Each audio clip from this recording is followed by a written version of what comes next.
In this video, we get to chat about identifying and then hopefully troubleshooting and solving issues with latency. And again, latency is just, think of it like delays as far as packets are being forwarded, or in the case of a switch, layer 2 frames being forwarded.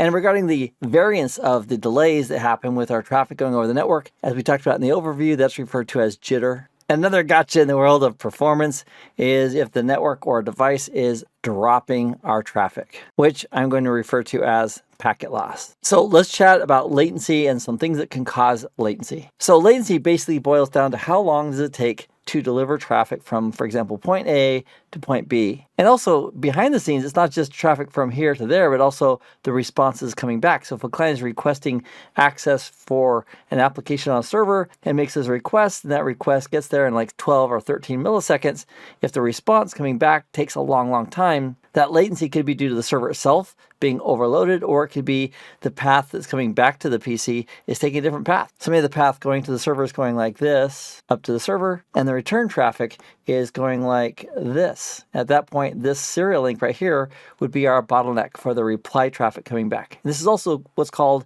in the business of networking, it's called asymmetrical routing or non-symmetrical routing, where the path going out is different than the return path coming back in. So regarding why latency happens, we could have overloaded devices. For example, routers or switches that are too busy with their day-to-day tasks to forward traffic in a timely manner. Or we may have too much traffic to forward all at once. So let's imagine a router. I'll go ahead and draw a router right here. So there's our symbol for a router.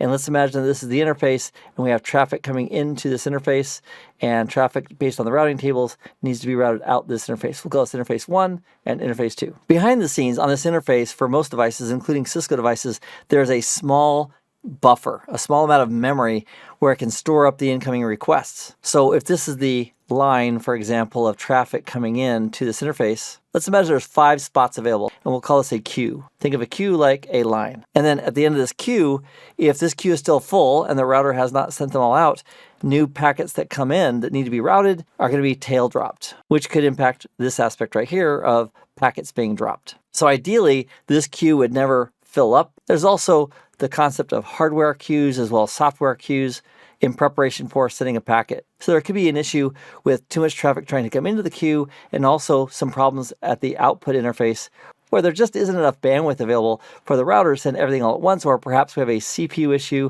or some other bottleneck here at the router itself. So even in the best of networks, there may be moments in time where we have this congestion that's happening with too much traffic trying to be sent at once, and the network infrastructure just can't handle it. So one of the solutions to answer that is QoS. Now, QoS in the world of networking is referring to quality of service. So what we can do is we can take traffic that is time sensitive, for example, like voice over IP traffic, and we can mark it in a certain color. Let's go ahead and mark it in this color. And I'll put a little H there for high priority. And then for other packets, let's say we have E for email traffic. Now, email is not time sensitive. It can have, significant variances in jitter and also delay. And we can even drop a few packets and they can be resent.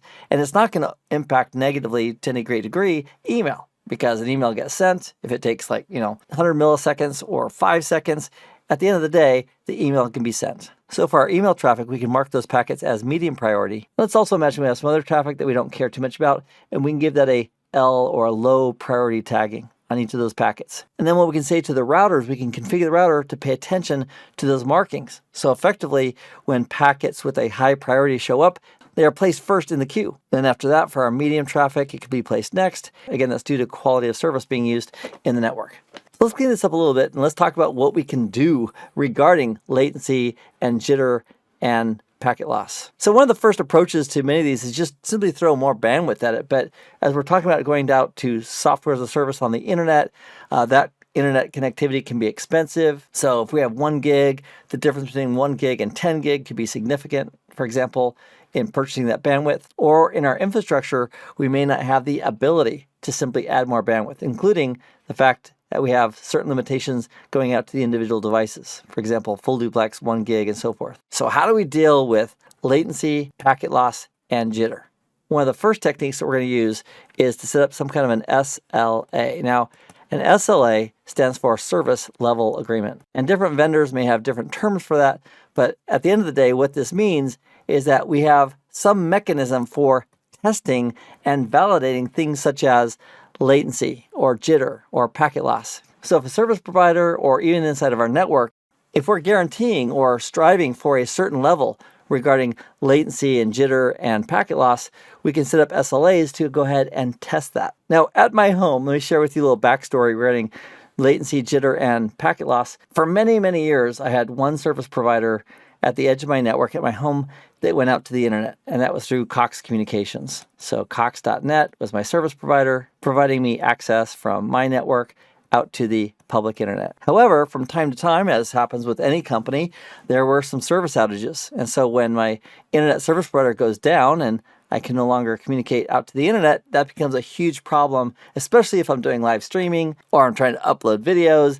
or interact with the internet. It's also a huge problem because I'm not the only customer. My wife is also at the house and she is on the internet quite a bit. And so she also needs to have that internet access. So what I did was I also set up a second service provider through, and I'm using T-Mobile for that. So I'm not affiliated with or getting commissions from either one of these, but these happen to be the two service providers I'm using for access to the public internet. And then what I do here at this device, which happens to be a firewall, a next generation firewall from Fortinet, is I have SLAs set up, some rules set up, which are doing some testing. And so these tests are testing, going out to the internet, testing things like latency and jitter and packet loss.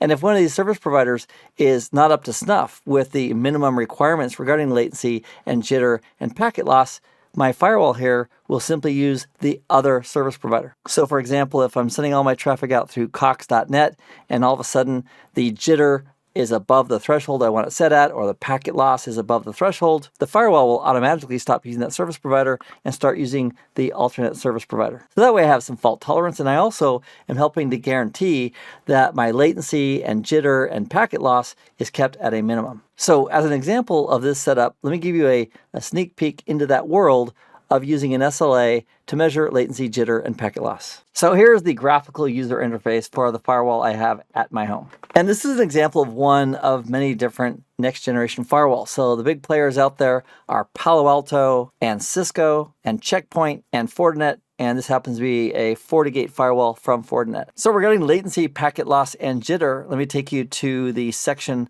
called SD-WAN. So we'll go to SD-WAN. So I have some rules set up regarding which service provider to use between Cox Communications and T-Mobile. And you'll notice if I hover over each one of them, I'm hovering right here over the Cox.net connection, you'll notice in the bottom right here of that pop-out is showing packet loss, latency, and jitter, which it is measuring. And if we hover over T-Mobile, which is a wireless solution, it's also showing, oh, look at that, 1% packet loss, latency, and jitter as well. And so if we go here to the performance SLAs, here is showing what I'm measuring against. So if we open that up, I set up this SLA, and in this SLA, I'm reaching out to some DNS servers. So the first one here is Cisco's Umbrella DNS service, and the second one is Google. And for the SLA target, or what's acceptable in this configuration, is a threshold of 100 milliseconds for latency, 50 milliseconds for jitter, again that's the variance in latency, and then a packet loss threshold of 2.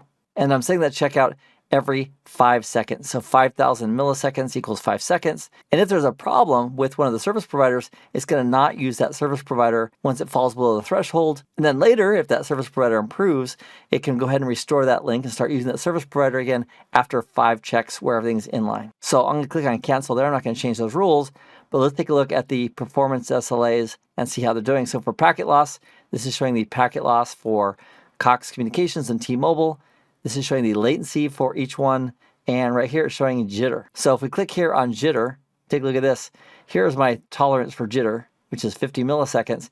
And right here in this chart, it shows that T-Mobile was outside that. Now, that could be due to wind or a neighbor's tree between my antenna and the cell tower, because on a windy day, for example, some of those trees can move quite a bit, and as a result, that could impact it. So right here for service provider 2, my SLA target for jitter has been exceeded, and that's why it's in red. And then we can look at each of these options here. So this is jitter shown here. So yellow is WAN 1, and the green here is WAN 2. Here's a tab for latency. So not only is jitter going above, but also latency or delay is going above. So here I have 135 seconds right there on service provider 2, and I currently have the tolerance set at 100 milliseconds. And then we go to packet loss, here it's showing that they are both within a 2% packet loss. So currently service provider 2 is at 1%, and if you go down here, this is service provider 1, at 0%. And as a result, this firewall can then choose which path it's going to use. So currently, because my T-Mobile link is out of spec, it will not be using that path, that service provider, for access out to the internet. And that should be also reflected if we go back to dashboard and status and scroll down to those two service providers. Yep, right here for my WAN 1, most of my traffic is going through my WAN 1 provider, which is Cox Communications, and almost nothing is being sent out WAN 2, with the exception of the SLA probes that are being sent periodically. And we can see those by going back to SD-WAN and going to my SD-WAN rules and going to performance SLAs and opening up the service level agreement testing that I'm doing right here, which is sending out those probes every 5 seconds through both providers to measure and test latency, packet loss, and jitter. All right, so no changes there. So now that we've taken a look at one vendor's implementation of doing SLAs and measuring latency and packet loss and jitter, in this case, it's going through an SD-WAN environment out to the internet. In the next video, I'd like to walk you through an example of setting up SLAs in-house in our high-speed networks to measure those same types of components. So I'll see you in the next video as we implement SLAs inside of our local networks.